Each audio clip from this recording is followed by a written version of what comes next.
Since a very young age, we have learned to appreciate and love life only when things go our way, only when life meets our expectations, and otherwise we despise life when it does not meet our expectations or standards, thinking that life has failed us. But it's not so much that life has failed us, and more so that we have failed ourselves. And so we often find ourselves in a lackluster state in which we lack the zealous, the excitement, the motivation to live, to enjoy life for what it is, to live freely and enjoy the little things in our lives that we are grateful for, to carry out our own rhythmic life, to carry out our own rhythmic routine with ease. And so you would find yourself unable to wake up as early as you did, or you're unable to get out of bed as soon as you wake up. You're not any longer enjoying your own cooking, your own activities, your own hobbies, your exercises, your friends, and you're unable to find the motivation to enjoy all of these things because you don't see joy. And the reason is, when it's all broken down, it narrows down to the fact that you don't love yourself. When you really think about it, you would find that when you don't love yourself, you're unable to love life. If you don't really truly love yourself, there's no way you could love life. How would you expect to love anyone or anything when you're unable to love your own self? And it might seem very subtle, or it might not be as conscious or as visible to you, but when you really think about it, you'll find that you would have to love yourself in order for you to love anything else. And the reason you're unable to love yourself, the main reason you're unable to love yourself, is because you're not meeting your own expectations. And here is where you realize the power of fulfilled self-promises. Because that's why happiness is not in an absolute limit. Happiness is not measured on an absolute scale, but rather differs majorly between one person and another. For example, you might know that there's something you would like to have in your life, but at this moment you're unable to actually have that thing. You're unable. It's way beyond your capabilities. And so you agree to not set it as part of your expectations. You agree to not include it in your pursuit. And so you find yourself not really feeling free. You're not feeling bad about it. You're not feeling sad for not living up to it, for not pursuing it, for not living according to it. But it's the things that you know you could do. It's the things that you, whether consciously or unconsciously, set for yourself, knowing that you could achieve. A person that you could be, something that you could have, but you're not living according to it. You're not living up to it. You're not working towards it, or in other words, you're not pursuing it in any means. And you find yourself really feeling bad about it. You find yourself gradually but surely despising your life and despising yourself for not doing so. And then, rather than being able to enjoy the little things in your life, now your threshold of pleasure, each and every one of us has set a threshold of pleasure or a threshold of novelty in life in order for us to feel okay. Scientifically, that could be thought of as your dopamine threshold. You know, if you're doing high instant dopamine activities, often your dopamine baseline shifts majorly. Rather than requiring a small threshold, rather than having a small entrance, now you require much more dopamine, much more instant pleasure activities in order for you to feel just fine and not really happy or joyful or blissful. And that threshold is set by yourself. So it's not so much that life has failed you, but it's more so that you have failed yourself. And now this threshold, when you're unable to meet, when you're unable to live according to your own expectations, when you're unable to meet your own expectations, you shift, your threshold is shifted, because now you're meeting, it feels to you as if you are meeting a failure after a failure, a defeat after a defeat. And so rather than enjoying your friends a simple outing or a simple walk in nature or a simple exercise or a simple cooking, now you resort to high instant dopamine activities, high instant pleasurable activities such as binge watching or even binge eating, binge drinking, or video games, or so on and so forth. And now you're even requiring more and more dopamine to feel just fine. And you would find that this threshold is set by you. You know, perhaps it would be very presumptuous of me or very ideal of me to say or to think that that too is okay. That even with the fluctuations in pleasures in our life, or the routine life is okay, and that we should feel good about ourselves regardless, that we should love ourselves even if our lives seem boring, even if there's nothing new in our lives, because oftentimes we require something new in order to feel the zealous towards life, in order to feel the excitement to live. If you wake up in the morning knowing exactly step by step how your day is going to go, you won't last much longer. At some point it's going to crumble on you, it's going to dawn on you how bored you are, how boring life is, how unfulfilled you are, and how much you should despise life, your own life, your own self, and so your life itself in general, and everyone else. And that's why, sure, the inclusion of new activities, finding new hobbies, or going on spontaneous trips, or doing something spontaneous, just having something unpredictable during your day, meeting someone new, going to a new place, going for that run in nature. You know, you never know who you would meet, you never know what would happen, you never know what you're going to learn, you never know what you're going to explore about yourself. And that leaves you excited to live, that leaves you passionate about life. And surely you're going to love yourself, you're going to feel good about yourself. But like I was saying, perhaps it is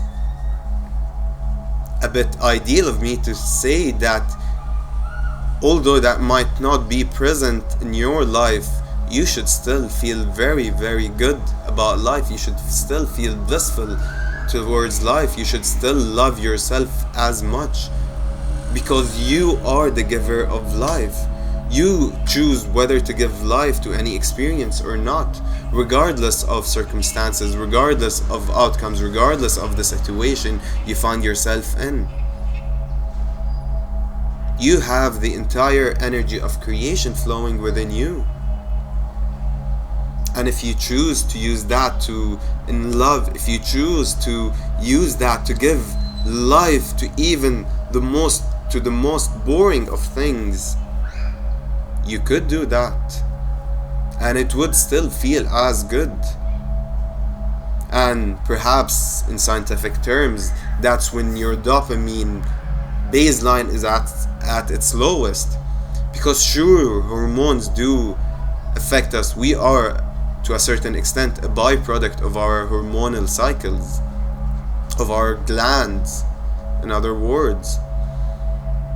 But when you reach to a certain state of peace within yourself, when you know who you truly are, and when you're able to channel that source energy, that pure conscious energy, and live through that love, I would say that you surpassed a state of being a byproduct of your hormonal cycles.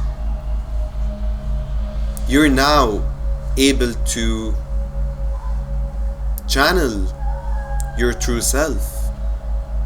You're living through source regardless of what's happening around you. But you cannot reach to that state unless you believe that pure conscious energy, that source, that God is working and living, is being channeled through each and every one else, through everything around you, be it situations, circumstances, outcomes. So you cannot believe that God, that source, that pure consciousness lives and manifests through you unless you believe it does so with everyone and everything around you. And that's why when you love yourself, you love everything else. Because when you love yourself, you awaken to this truth. You realize this truth. And you realize that it's all happening within divine circumstances. That it's all the work of the divine, conscious, pure energy. And that you have nothing to despise, that you have nothing to worry about. But that would be too ideal, perhaps. And so, in order for you to really easily love yourself again, and it's very doable, just meet your own expectations, just live up to your own standards. And that's the power of fulfilled self-promises. When you tell yourself, I'm gonna do this, you better do this. If you tell yourself, I'm not going to do this today, then you should not do this. Whether it works on a conscious mind state or on a subconscious or an unconscious mind state, it does not matter. You know, if you sit with yourself for a few minutes, you would know what you have set to yourself, what standards you have set to yourself, what expectations you have set to yourself, and how are you meeting up to them. How far are you from them? What are you doing to get to them? To meet yourself up there. So if you say, today I'm going to eat healthy, today I'm going to cook healthy, or today I'm going to fast, then do so. If you say, I'm going to go for a run in nature, or I'm just going to exercise, or today I'm going to work out, today I'm going to wake up early, today I'm going to go out in the morning, today I'm gonna get out of bed as soon as I wake up and I won't hold my phone, and I'm going to meditate. Today I'll meditate for 5 minutes. Today I'm going to do yoga for 30 minutes. Then you should do so.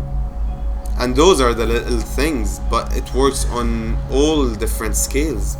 The microcosm of things, the micro scales and the macro scale. And you will find that this is where you find yourself, that this is where you truly love yourself and you enjoy your own company, because you have nothing to escape from, you have nothing to avoid, you have nothing to cope with. And all of those things, your unfulfilled self-promises, you're not trying to avoid them and cope with your inability of pursuing them, or with your non-willingness of actually pursuing them and living up to them. So you won't feel as if you need to hang out aimlessly, or that you need high instant dopamine release activities in order to feel good or okay. You don't need even people, if you don't connect with someone on a deeper level, you would feel that you don't require them anymore, that you're not attached to your external reality any longer, but rather you feel so content right here within yourself. And that gives you all the love you need, that gives you everything you need. And then you realize that all that you have been seeking externally is laying dormant right here within you. That you meeting your own expectations is all just a mindset. And that's why happiness is not an absolute state, but rather a mindset. If you know that that thing is not for you, perhaps you would like it, imaginary, but you know it's not for you, you know it's not something that you're willing to exert all that effort to have in your life or to be, then you're not bothered by it. But it's the things that you know you could do if you're just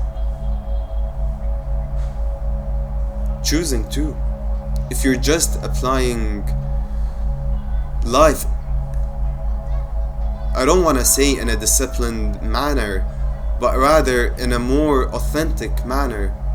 If you're not wasting your time with the fact, within the concept, within the construct of knowing that you are wasting your time, then you're not going to feel bad. If you're doing everything you can from your own point of view and not wasting countless of hours binge watching or hanging out aimlessly with friends on small talks or mindless conversations, then you're not going to feel bad.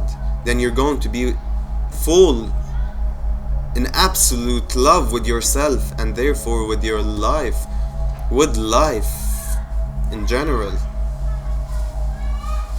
And then you're able to enjoy all of those little things. You're able to enjoy being by yourself. You're not in need to avoid anything. You're not escaping from anything. And that's where you reignite